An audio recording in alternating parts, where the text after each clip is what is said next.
O maior rombo que Lula deixou para a nação brasileira não foi o rombo financeiro, que foi gigante, que foi imenso. Não foi o rombo do triplex, do sítio de Atibaia, da Petrobras, o rombo do BNDES ou dos fundos de pensão, ou o rombo das estatais que ele pilhou impunemente por anos.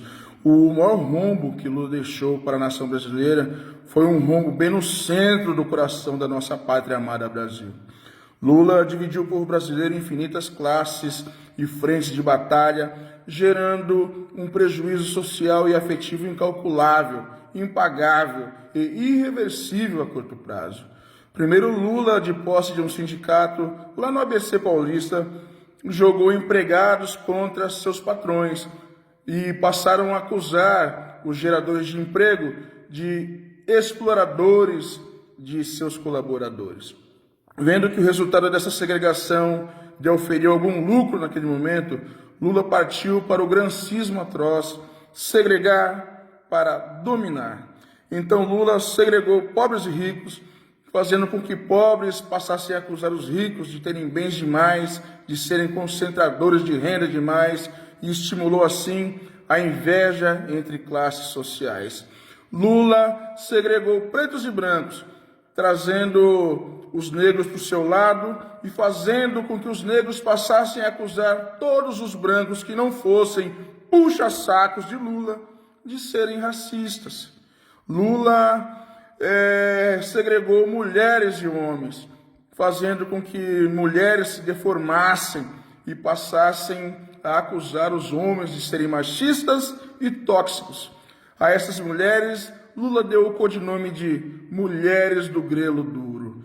Depois Lula segregou gays e héteros, fazendo os gays passarem a acusar os héteros de serem homofóbicos e assassinos potenciais de homossexuais. Aí Lula segregou indígenas e produtores rurais, fazendo com que indígenas doutrinados e aqueles pseudo-sem-terras passassem a chamar os fabulosos produtores de alimentos do Brasil de invasores de terras indígenas.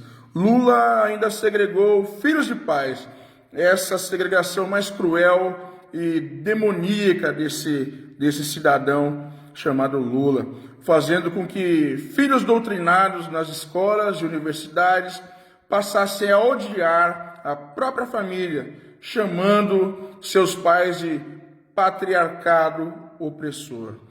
Não obstante, Lula vem a passos largos segregando céticos e cristãos, acusando cristãos de serem atrasados e bolsomínios, como se torcer para o Brasil dar certo e ter fé em Cristo fosse o pior dos pecados. E não para por aí. Lula aparelhou o poder judiciário, aparelhou as universidades públicas, aparelhou as redações de jornais, comprou a classe artística com recursos da Lei Rouanet, sentou em cima das dívidas tributárias da Rede Globo, que passou a ser um canhão de fake news da esquerda, tomou para si a Constituição Federal e se tornou um ex-criminoso inocente, um inimputável ex-presidiário do dia para a noite, com a anuência lamentável, lastimável do Supremo Tribunal Federal Brasileiro. Mas tem mais.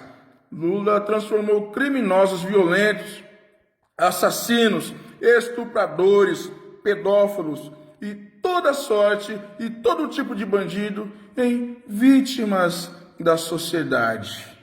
Uma infindável aberração de um caráter deturpado, uma insuportável inversão de valores e falta de compromisso com a sociedade brasileira.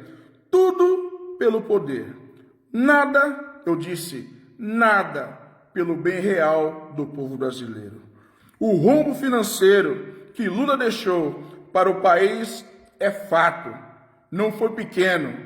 Foi o maior roubo organizado da história da humanidade. E ainda que o STF diga, não foi bem assim, Lula merece um julgamento justo, por isso vamos julgá-lo de novo. Mas o pior de tudo foi o rombo no coração do Brasil, deixado por esses discípulos de Fidel Castro e de Hugo Chávez, que é infinitamente mais difícil de ser revertido, pois o Brasil é uma pátria socialmente esfacelada e espiritualmente em guerra. E o homem culpado de tudo isso se chama Luiz Inácio Lula da Silva e seus asseclas, e seus seguidores, e seus fanáticos sectários. Ou lutamos por liberdade e justiça agora, ou teremos que lutar para conseguir comida na lata do lixo dessa elite comunista amanhã ou em breve, como já acontece em Cuba, na Venezuela, na Argentina e países afins dominados por ditadores, por sacanas comunistas. Muito obrigado.